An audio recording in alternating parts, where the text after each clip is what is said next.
This episode is brought to you by Prime Video.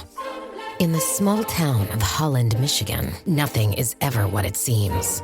Behind the tulip festivals and pretty houses lay dark secrets that threaten to tear a marriage apart. Nicole Kidman stars in this darkly twisted thriller about a wife and mother whose quest to uncover her husband's secrets may get her more than she bargained for. Holland, streaming on Prime Video March 27th.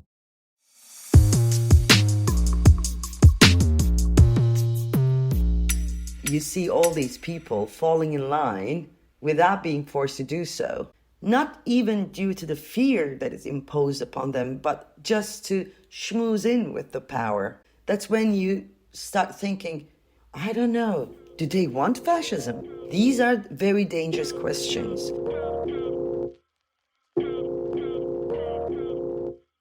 That's Ece Temelkuran, journalist and best-selling author of How to Lose Your Country, 7 Steps from Democracy to Fascism.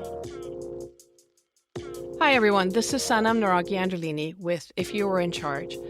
I had a lot of fun talking to the people that I hosted in season 1 about the big issues around us.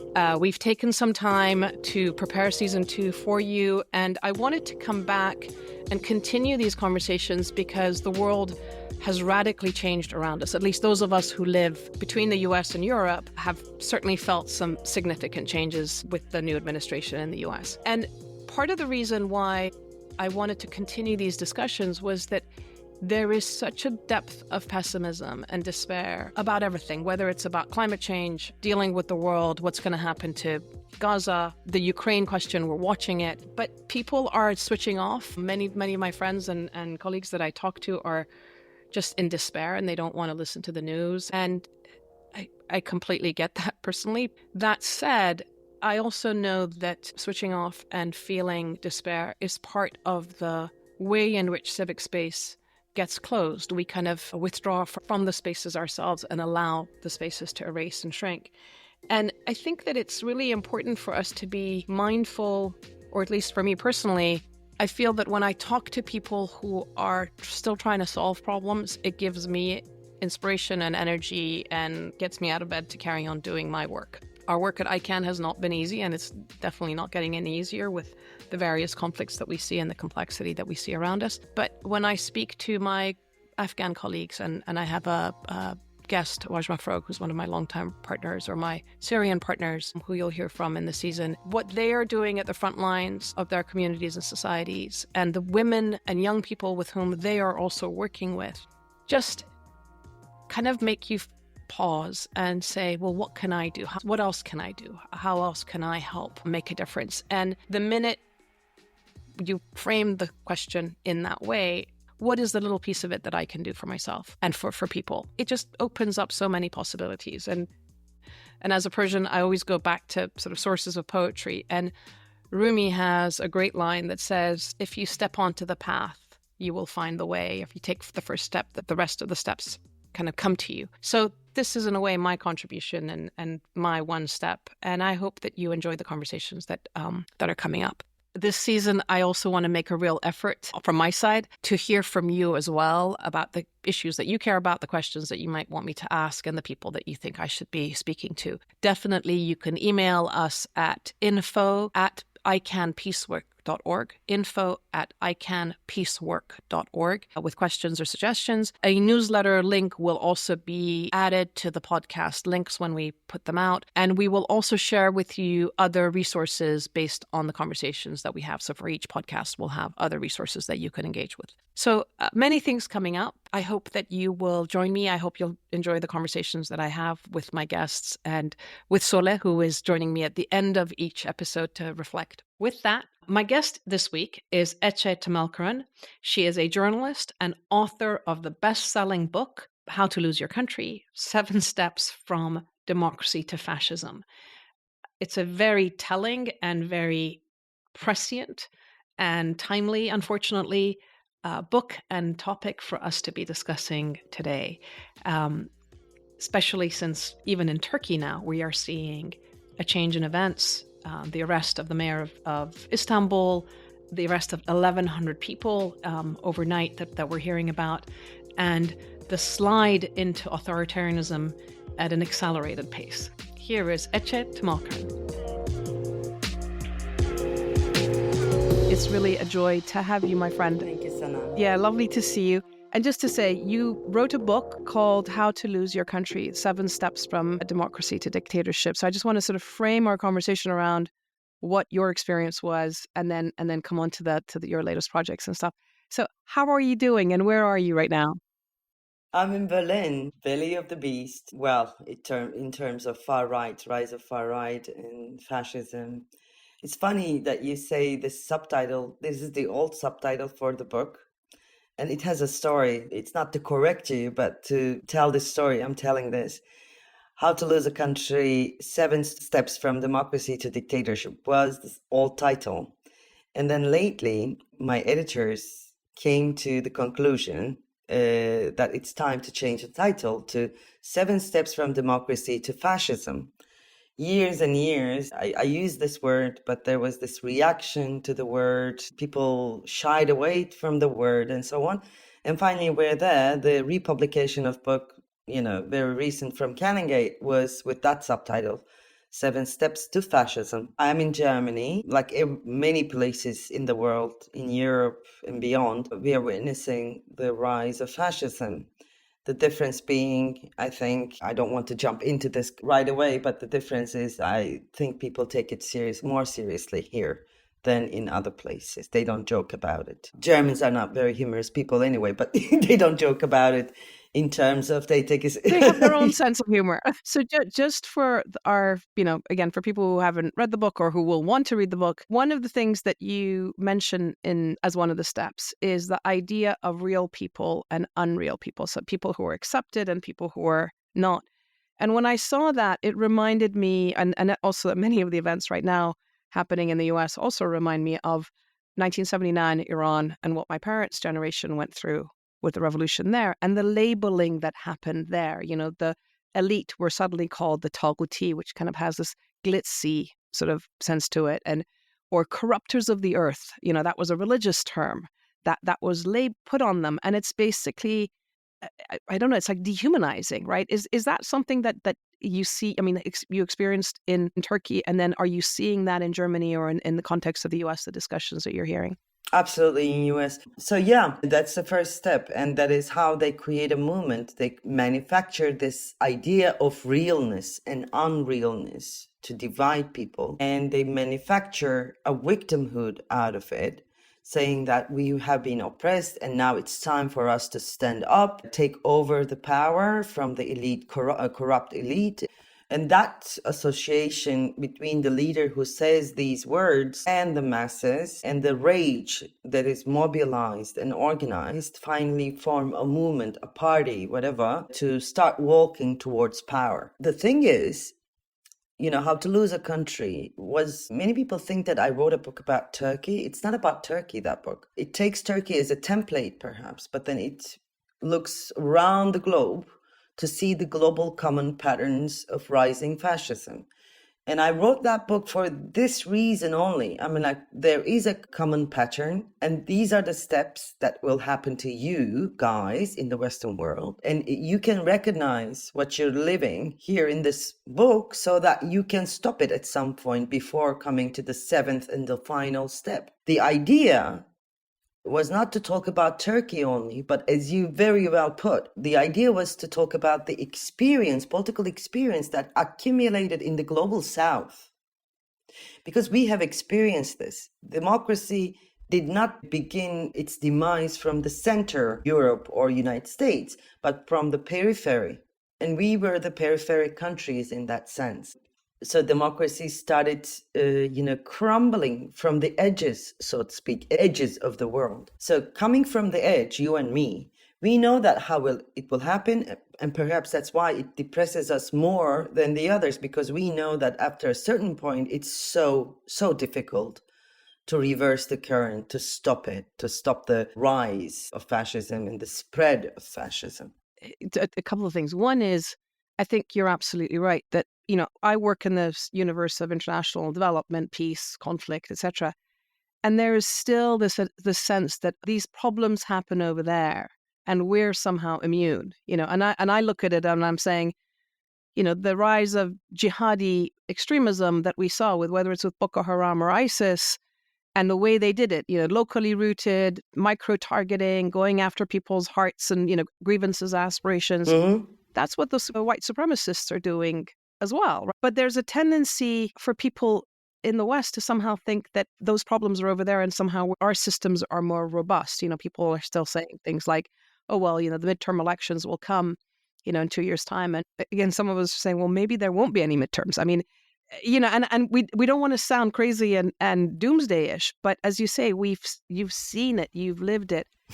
So in Turkey, or when you were going through it, and especially as a journalist, what were the other signs that retrospectively, I mean, you've written about it in the book, but what were the other signs that retrospectively, now you think about it and you think, should we have reacted differently at the time? Was there a resistance that we should have put up? I was recently at Munich Security Conference. And then, as I have always been asked, I was asked by the moderator, who was a lovely man, by the way, but he asked me, why do you use the word fascism? And I said, why don't you? Because I believe people do not use the word fascism because when they do, they have to do something about it. This goes for this exceptionalism, arrogance thing as well. When they accept that this is happening to them, they have to do something about it. But it is better, more convenient for them to take shelter in the thought that, no, we are immune to this, our institutions are robust and so on. It is partly true though. Yes, I mean, like, for instance, in Germany, right before the election, CDU, Christian Conservatives, and AfD, the far right, made a, ad hoc coalition, so to speak, about an immigration law. And the immigration law was rejected by the Supreme Court. So yes, the institutions are robust, but our institutions were more robust than they are before this thing came over us. We are not crazy people. We are not like, because there is this thing, oh, those crazy countries like India, Turkey, I mean, like, God knows what they are after. Or, when it comes to Italy, they say, oh, that's kind of Mediterranean crazy. I mean, like, we can. So there is no such thing, as you said, like, there is no exceptionalism in this. And we do not have the luxury to have the arrogance nor to this self-consoling thoughts about immunity. What are the other signs? I mean, like, there are 7 signs, 7 steps, let's say. And the second one has already, for instance, happened in the United States. It's the disruption of language and terrorizing the political sphere. Trump did this thanks to Elon Musk. He had the most mighty communication tool on the planet, and he used it to terrorize the political language and to disrupt the political discussion. So suddenly people found themselves in different realities, so to speak. They created a reality collapse. And then the third one, which is happening at the moment in US, for instance, is the removal of shame from political sphere. The shamelessness, I think many people in the United States, as far as I can see, are paralyzed with this enormous amount of shamelessness pouring from White House. And it is such a paralyzing thing because when you lose your moral bearings, when they are absolutely blatantly dismissed, you cannot know, you don't really know where to refer to the speed of things. When someone says to you, okay, I'm cutting the funds all over the world, and I don't care about the dying people, starvation, AIDS, or whatever. So now you cannot easily come up with an answer to this because this removes the entire moral reference system of humanity. Yeah. Mm-hmm. That kind of shamelessness leaves you speechless. And that paralyzation is one of the, mid steps in the second step, let's say. And then there is, or the third step, shame of removal of shame. And then there is the disruption of political mechanism and judicial mechanism. There is designing your own citizen. And then there is a step that Britain enjoyed quite a long time, which is laughing at the horror.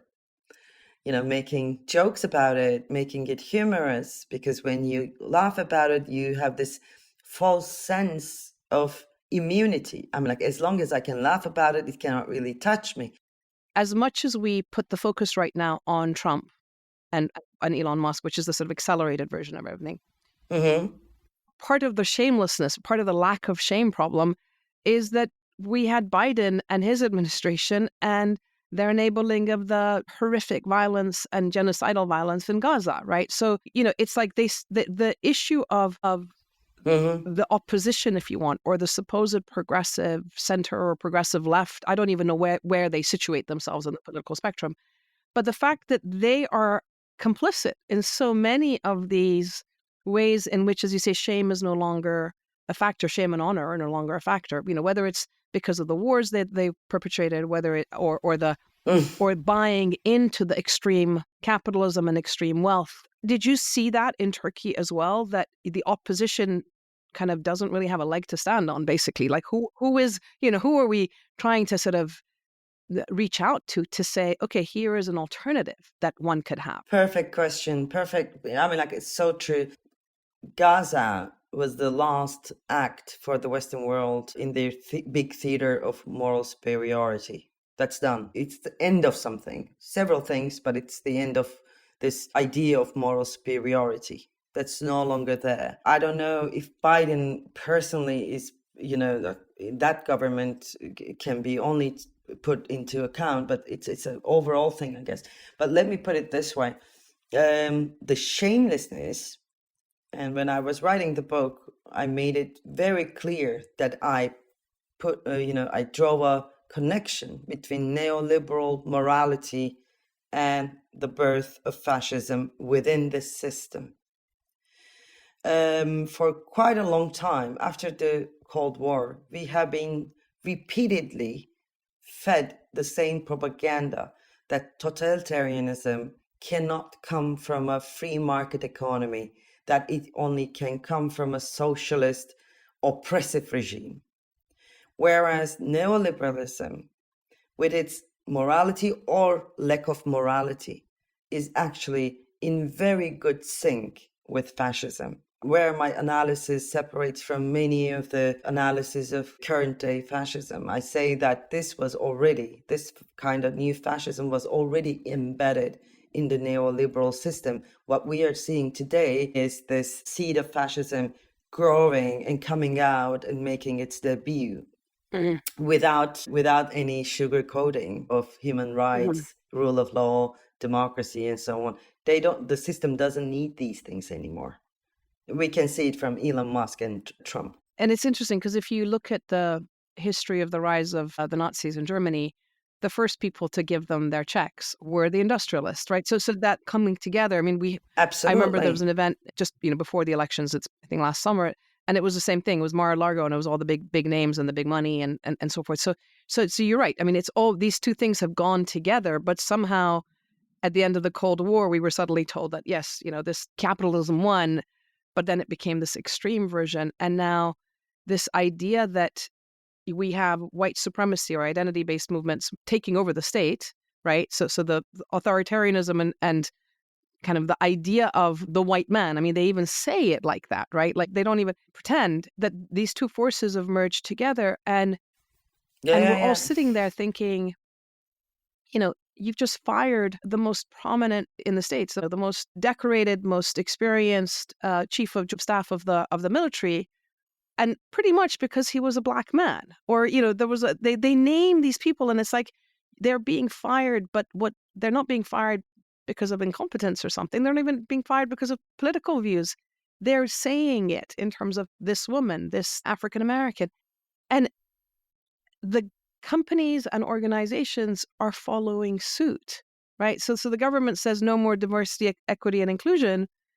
And before they even come after them, they're shutting down, and you're like, yeah. No, this is the thing. Many people think that fascism is like a lens in a country, in an alien spaceship, like a phenomena completely No, it comes from, bottom as much as it trickles down from powerhouses like White House. I wrote a letter to Americans right after the election, and probably they were too paralyzed with fear and astonishment and, sadness that they might have missed it. So I'm telling to Americans now what I've written in that letter. It was published in Guardian. I said two things which applies to what you have told. Two things. Don't be dazzled with the spectacle of Trump. Just pay attention to the institutions, because institutions will be, the content of the institutions will be changed, which is happening in an unprecedented speed in Washington, I know. And when institutions are emptied, it's so easy to get to the other steps of fascism. And the second thing I told them, which is perhaps was too early for them to understand, but I think they're understanding it now. The most disappointing thing about, or most, let's say, painful thing about fascism is that you see all these people falling in line without being forced to do so. So that does not only leave the institutions, democracy astray, orphaned, but also it actually ruins your faith in humanity. Because you see your friends even saying, "Oh, it's not so bad." I mean, like, it's okay, or don't talk, come on. We can adapt to this. We can talk to them and so on. And when you keep on seeing this, those people, not even due to the fear that is imposed upon them, but just to schmooze in with the power, that's when you start thinking, are humans stupid? Are humans, I don't know, do they want fascism? Maybe they like this, maybe they deserve this. These are very dangerous questions. And these questions go so deep into the human morals, philosophy, and also it affects your heart, like as in your emotional being as well, which then makes you somehow retreat politically. Seeing people either retreat and saying, "Oh, I just can't deal with this. I can't watch the news. I can't hear it anymore," or self-censoring, "Don't want to talk about these issues. Please don't talk." This kind of thing of sort of self-protection. And we have an expression in Farsi that the bowl, it's as if the bowl is hotter than the soup that's going into it. Sort of more. That's a great expression. But sometimes I think, well, some of these people will not be affected. Yeah. If we imagine that we live in a snow globe, they're somewhere in the middle and they're pretty solid and their life doesn't get affected. But many of them are going to start to hit the edges in different ways as a system closes in on society. Oh, that's true. They're going to feel it. That's true. And it's going to be too late. It's going to be when they came after, they came after my neighbor and I didn't say anything, and they came after my friend and I didn't say anything, and then they came after me and I, there was no one to say, to go to, kind of thing. But it's really, again, it feels as if it's really hard to get people engaged. And then the biggest question, and then what do they do about it? Right? So what is it that people are meant to do at this point? I look at the comedians and on the one hand, I'm like, well, thank God they're still there and they're making fun and at least they're saying what's going on, right? I don't think the news is necessarily doing very good coverage. Yeah. But again, one of the things that I experienced in Iran in 1986 when I went back was that people were very open. They were criticizing all over the place. And I remember thinking during the Shah's time, people didn't speak so much. So it's almost as if the system also knows, you just give a little bit of air for people to vent. The comedians can say what they want and makes it look as if things are normal, But it really isn't. The institutions have been completely corrupted. What would you, again, thinking back to your experience in Turkey with your friends, but also now in Germany and in the States, what is it that people should be doing? Is it mass right? There's a very good test for it. There's a very good test. By the way, How to Lose a Country is written like a mock manual for a dictator. So the 6th title was Let Them Laugh at the Horror, giving space for them to laugh a bit, to vent out a bit, and so on. So if your laughter doesn't hurt the dictator, and you can understand when he's hurt because he gets angry, then you're laughing on your own. And perhaps you're laughing at yourself at that point.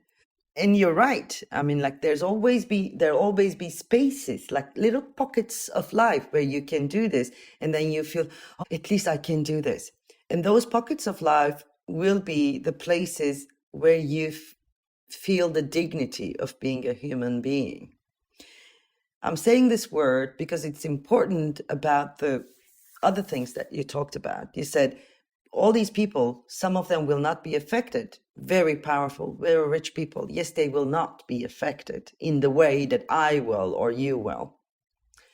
That's a different reality they're living in. I'll tell you more about it later. But then, if we want to change things, and that's why I wrote together a manifesto against the heartless world, if we want to change things, I think we have to tell people that you are losing your dignity. Look at yourself. You're hiding away to make jokes about the dictator. You cannot even speak freely. You're suppressing yourself. You're suppressing your dignity, and you are unhappy. You can have all the villas, all the yachts, all the whatever power you have, but still all this, richness doesn't allow you to speak. So you have no dignity. They are hurting your dignity. This kind of politics fascism is hurting your dignity. I think that is the button, so to speak, in human soul that we have to press. It's interesting, especially for those who are like, let's not talk about it. Those people. I love what you're saying, because it's, again, those of us who have lived through or understand these things really take our freedom of expression very seriously. It's a huge privilege, but I also feel that it's a responsibility. It right? is. It's like it's one thing, it's one thing to live in the West and so I have the right. But when they start to come after either those who can't speak because they have fewer rights and are much more vulnerable, or the edge of it is coming close to you, it's a responsibility as a citizen to speak out and say, this is unjust, or this is the rule of bad law, or this goes against international human rights norms. And I feel that that's also often missing. The thing is, Sanam, throughout the years, I noticed that these words do not move people, like, international norms, human rights declaration, this and that. It doesn't mean much to them because they have seen a system, as you said earlier, who's constantly hypocritical, who do not really feel binded with this, all these values and so on. That's why I think those concepts lost their power along the way after the Cold War, after the 90s especially, because the reality of life was so unequal that the promise of democracy, equality, became so nonsense. And several other concepts, such as human rights, such as freedom of expression, became absolutely nonsense. So I am not sure those concepts work anymore. That's why I keep going back to dignity. Americans especially, they see democracy through the lens of freedom. The references always are about freedom. They have this, very strong emphasis on that concept, understandably. I mean, it goes back to their origin story, so to speak.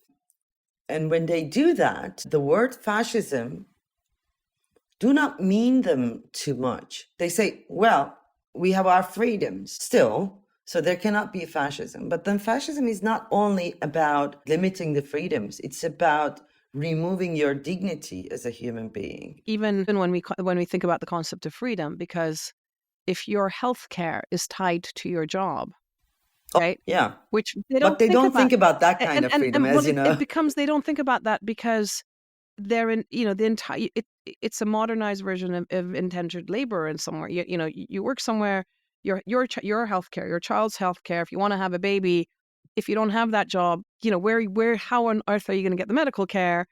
And so, if something horrific happens in your work environment, you don't really say anything about it because you have so much to lose, right? So I'm like, what freedom is there? Okay, you get to, maybe you get to go out and be free to dress how you want, or exactly, bread and circus. Maybe I don't, but when you break it down, you're thinking, where is the freedom actually? Because the system is so embedded with the neoliberal and the idea that corporations are king, basically. I mean, like, one of the things I think we must do, our generation should do, we must tell about the near history of politics to the young people. Because especially in the United States, they do not know about the incredibly glorious workers' movement, American workers' movement, union movements, and so on. They don't know how this kind of life was imposed on them to make it look like it's the given order, it's the natural state of humanity. How they were made to forget that neoliberalism is an ideology, not the reality of natural life. This is just an ideology. We can find another one. In order to say this, I think we have to remind them how this ideology was imposed on humanity, especially Americans, as the natural state of things, state of affairs. No, you don't have to live in the survival mode constantly.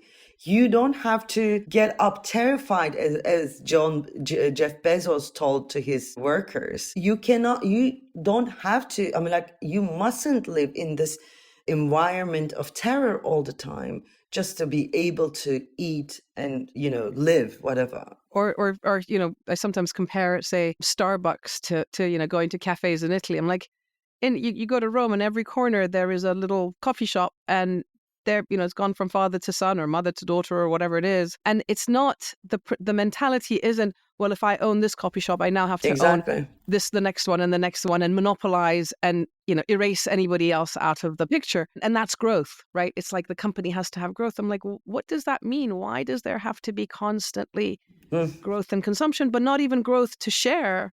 It's growth that funnels upwards often, right? It's the sharing part of it. They tell us they're sharing, but when you look at the numbers and you look at the economics, it's not really there. So, so it comes back. What kind of freedom are we talking about? Really, question for you. So, we're seeing all of this. You've lived through it. You lost your country. I mean, you had to leave Turkey. If you were in charge right now, and I'm not even sure in charge of what, frankly, but if you wanted to. If you were the person who was giving advice, to America or to the progressive center and the alternative, the parties, whether it's in Germany or in England or in Holland, because we're seeing these forces everywhere, what would you say to the political leaders, to the media elite and the media that's reporting on these things, to the guys in the companies and to the public? Like, what would you be advising them right now? Advising is one thing. I thought you were going to ask me what if you were in charge. No, the funny part if you were in charge, if you were the is, ultimate, that's why not? Why not? The guys have to listen. Otherwise, I don't feel the motivation to speak anymore, to be honest. Well, I should tell them to put dignity at the center of their political narrative. Because extreme inequality do not only starve people, but it also removes their dignity. And dignity is the vein that progressive politics have to tap into today. Everywhere in the world, by the way, not only United States or Europe, but India as well, or Turkey.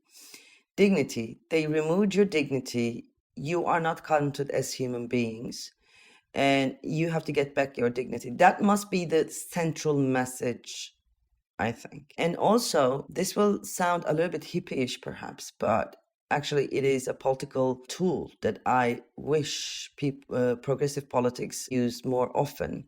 That is radical love. This worked in Turkey. That's why I'm saying this. I mean, like when societies are divided, polarized. Well, polarization is a word that, we have to think about. But anyway, when there is this us and them, we have to be willing to show radical love to the other side as well. We have to be patient enough, compassionate enough to tell them that their dignity as well is broken by the system. So that kind of radical love approach in politics is crucial at this point. I find it very hard not to be sarcastic about this. Love, radical love, and so on. But actually, we've seen it work in Turkey, especially with the mayors who are from opposition parties. They won the cities, not only, but mainly saying that we are not coming to power to take revenge. This is for all of you. This is for all of us. You are hurting as well, referring to the supporters of the regime. So that is a political, not only political narrative, but philosophically, it's a great takeoff point, radical love. That I would advise, and to put dignity. And then more, let's say more factually, I think I would tell them to be clearer and to admit that we are defeated. We are defeated people. We are defeated side of this story.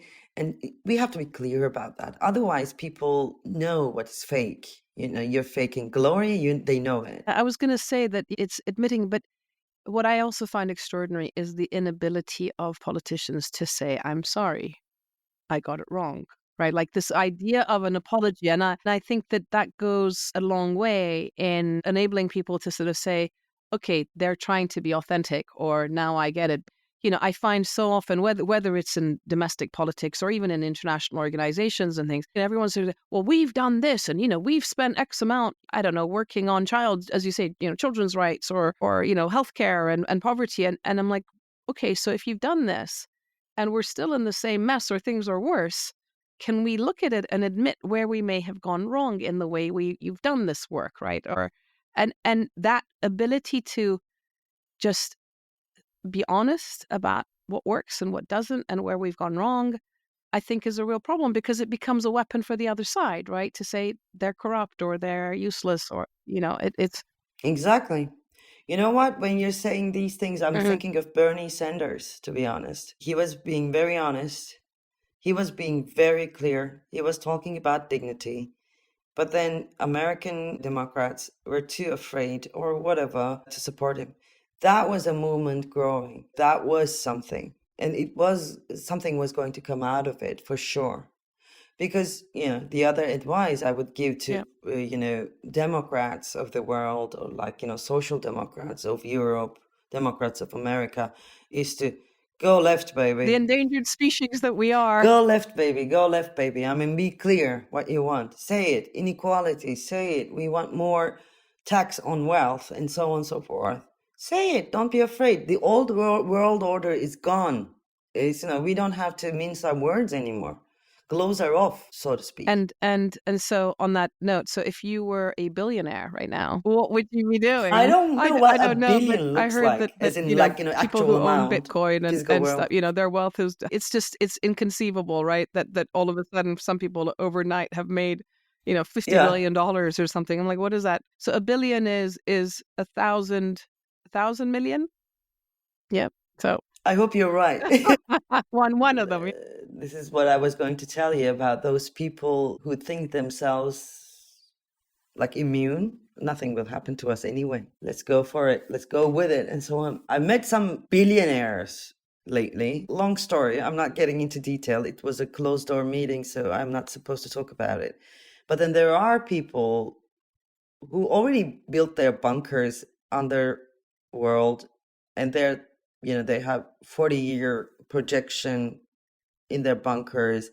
And their problem is, this is so beyond absurd for me, and their problem is, what if the working staff in this underworld takes over? Like, how can there's a revolution in the bunker. Yeah. How can we stop the immunity, so to speak, and so on? They're literally discussing these Good things. Lord, and what happens if the staff has more children than them? You see? Anyway, and I've seen billionaires, again, who are trying to do good as well.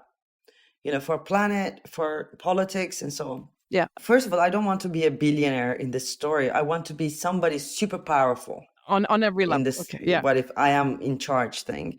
Because billionaire is a limiting state of being. You're limited with this money thing in your head. If I was really, really powerful, I would put more tax on wealth to get to the point where redistribution wealth is possible.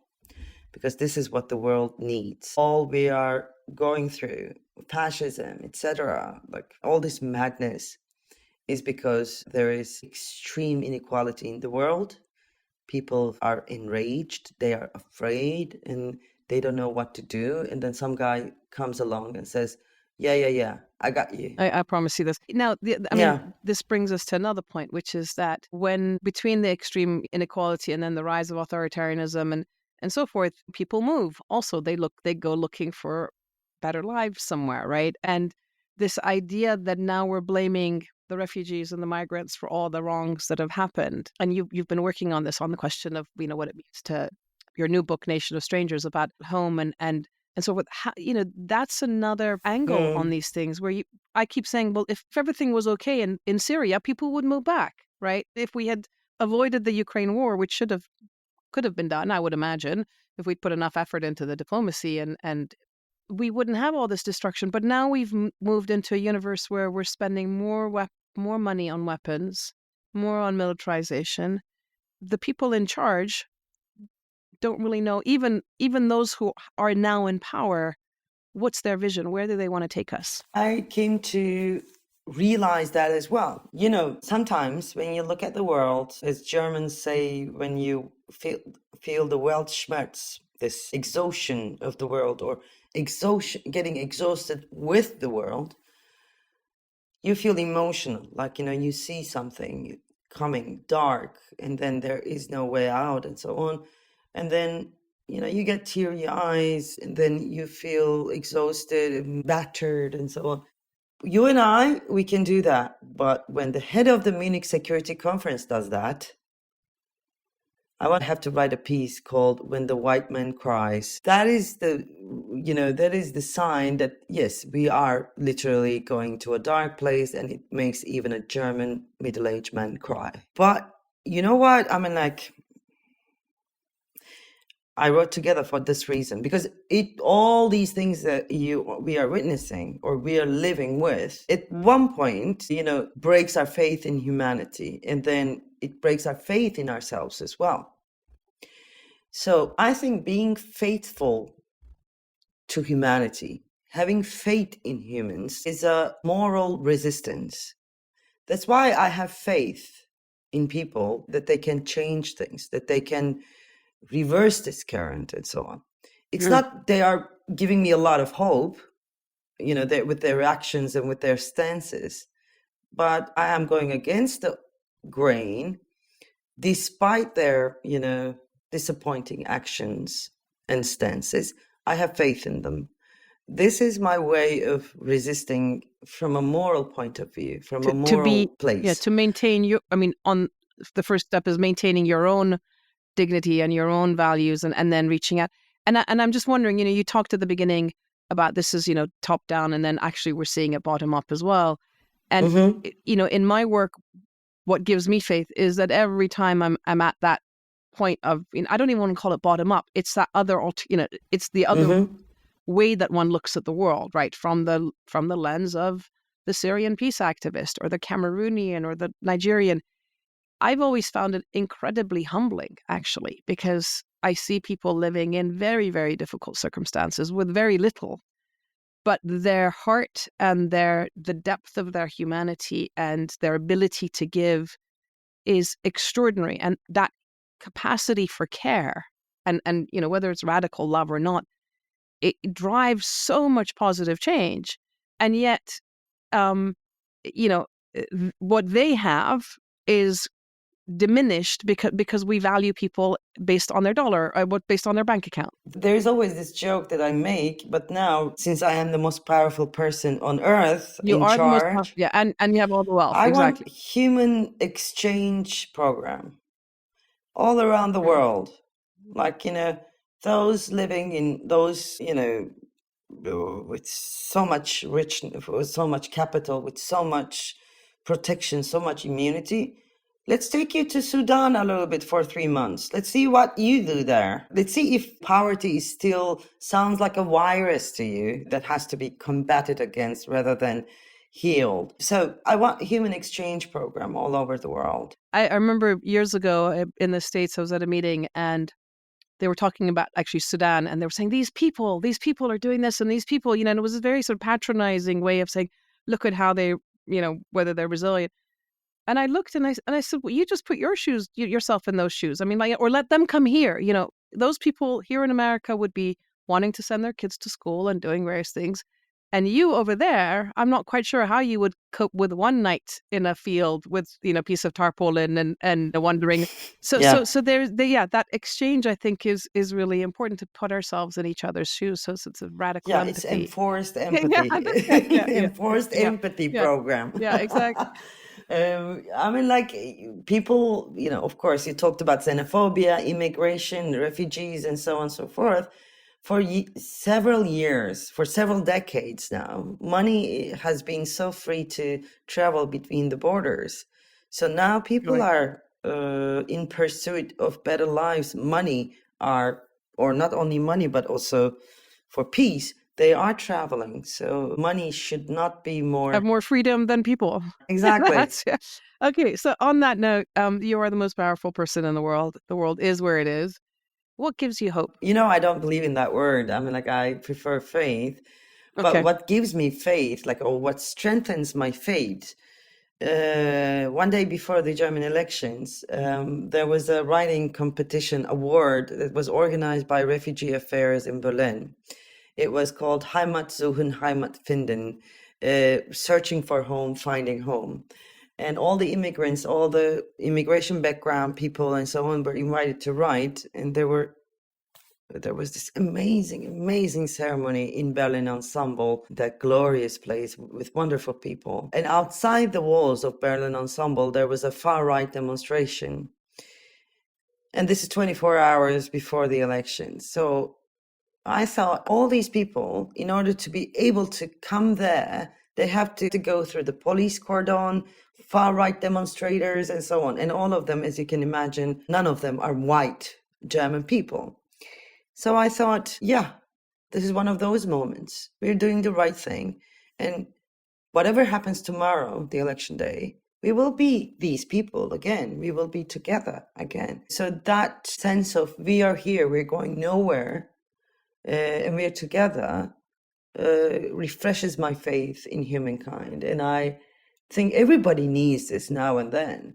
So when people are depressed in the United States or in Italy or in Germany right now, I think they have to find their people to get in touch and to remind themselves and each other that they are there. They're not going anywhere. Yeah, and I think that's such an important point, that go out and do something good for someone, right? Like go out and help, and Exactly. what you give, you'll get back 10 times in terms of your own your soul food in a way. But exactly. But don't bunker up in your house and get depressed, right? Staying humane is so important, and it is a form of resistance at this point. Yeah. So we have to stay humane.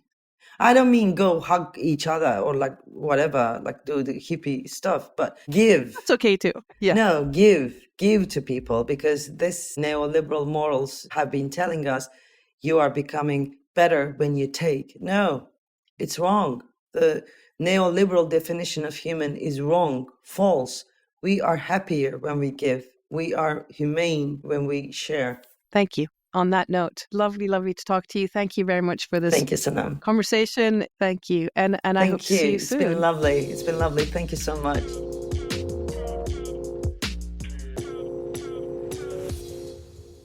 Hi, Sos. How are you doing? Hi, I'm good. Happy to be back. Tell me something. Did you do Persian New Year? First of all, we should wish everybody a belated happy Nowruz, Persian New Year, for the 20th of March this year, spring equinox. Did you introduce it to Cambridge and your friends? What did you do?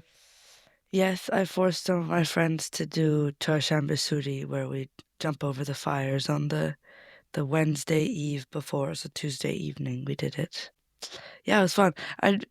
We did it last year as well, so everyone was like, when are we doing the fire?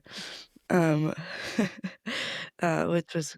Did you tell them what they had to chant and how did? Yes, I made two big posters, two big signs with the transliteration of the Zardiyet Manasto Sorgieto Asman. Yeah, which was fun. It's interesting to see the pronunciation, but it's pretty good usually.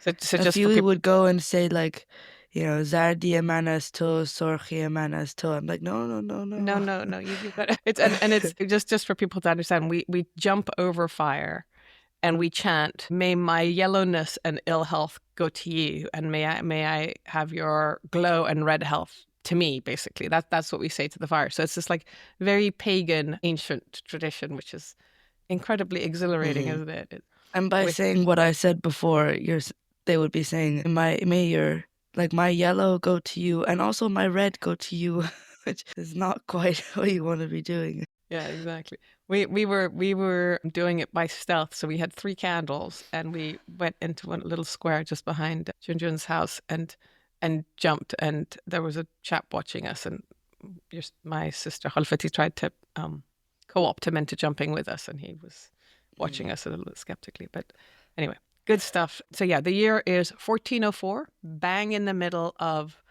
the Dark Ages, actually. That's where we are, which is kind of sort of ironically telling for the first conversation that I just had with Ece, and about her book and her work on how to lose your country, 7 steps from democracy to fascism. So what did you think of the conversation? I thought it was really interesting. I mean, the comparisons that like she makes with the US and kind of her case study, I guess, of Turkey, and then when she mentions like the few of the 7 steps that she thinks the US is already going through, meaning like lack of shame in politics and the co-opting of language and like media platforms and things. And the shamelessness was a kind of like it's so true, but it's just a phrasing that I hadn't quite heard before. So it's kind of I think the first one that you talked about was about labeling people, right? And I, for me, I mean, as a kid after the revolution, we were hearing these terms like the regime would call people, everybody that we knew, corrupters of the earth. They would take these obscure sort of religious, whatever, fanatical statements. But yeah, it's like trying to basically discredit entire groups of people fully, and then the shamelessness, as you're saying. The other one that I found interesting was her last point, which is around the comedians can still make the jokes, and that's slightly ominous, because you look at the US, at least when we're looking through Instagram and various things, social media, and you see, the late night, comedians are still on, or stand-ups and whatever, and somehow it makes them feel as if things are normal. And it's not. So that was an interesting one for me as well. it felt like during the Trump term, like SNL was so bad because it's like, well, what are you even going to satirize when it's all so insane anyway? So yeah, it was an interesting point. Are you talking to your friends about kind of how they are basically threatening private universities, threatening to withdraw federal funds from universities like Columbia, a letter to Georgetown Law School about, not teaching things like civil rights. And then we haven't really heard what they're doing to the state schools, but I imagine that there's a lot of pressure there around funding cuts. How does that resonate for you? And are you, are your friends talking about these things? I mean, definitely, like, people, it's a huge topic of conversation, right? Because it is directly affecting like people that I know. Even here, I have a friend who's like partially funded. Some of her field work would have been in conjunction with like she does geography, anthropology kind of stuff, and like some of her field work would have been in conjunction with the USAID project, completely cancelled. Like, people are having to kind of really restructure what they're doing. I mean, and that's on kind of a, this doesn't affect someone that she'll be fine, you know what I mean? And that's kind of, but even these like small effects are kind of having huge impacts. And like, not to mention in the US where like, they arrested the Columbia student, and it's kind of tragic to see, because it's these universities that, you're a part of, and you kind of think that, and they kind of claim that they, we're like family and we'll protect you and whatever. And it's kind of, you can just see how quickly, like, the second that you say anything against the university itself, like, they won't protect you anymore. And it's so kind of blatant to see. And I think it's tough because, like, obviously we feel bad that, like, and it's terrible that all this funding is being cut for like really important research. But at the same time, well, the students aren't going to stand up for the universities if the universities aren't standing up for the students. So it's kind of, I think it's an interesting dynamic right now in terms of like where people fall on these things. That's interesting that you're saying that there's a, it's a kind of a split between, the individual students and how their funding is getting cut, and the fact that their own universities aren't standing up for them or revisiting, especially the rich colleges. I don't know anything about how the finances can be done, but when you hear about the massive endowments, multi-billion-dollar endowments in the private universities, you think, well, this is the moment where you should be thinking about, drawing on some of your own resources. But the idea that the sense of solidarity and compassion for the students is missing, that's really that's something that I hadn't really thought about. It's I thought that her point about like accepting that you're defeated and kind of being honest, like a politician, I guess she says it, she frames it as Democrats, like having to admit that they're the defeated side of the story. I thought that was really interesting because I think a lot of people and politicians and whatever have this idea that they can never like accept that they've been beaten. But I think we're seeing now that like because they're not accepting that they've been beaten, that then they're unwilling to change. It feels not only that they are sort of unwilling to acknowledge it, they're I feel as if they kind of owe us an apology as well for the way that they so arrogant and so out of for touch sure, with everybody, and it just like get out of the way and let a new generation come through. I mean, maybe, obviously they're having their own internal, competitions, I suppose, but it just, it feels as if they have no strategy. They had no understanding of what was coming when the rest of us actually saw it, kind of, and now they're being blindsided by everything. And whereas with the Trump administration, last time around, I remember in DC, we could feel that if they had won a second term, things would change radically because they understood the way government worked. But it feels as if these last 4 years, they've really been preparing. And so they've come in with a clear agenda, with a clear strategy of how they're implementing it, and they're just going for it. However and like bad they are, or whatever they are, clearly they're better than the guys that they defeated. I mean, that and what they want to achieve, so that's the really sort of part that.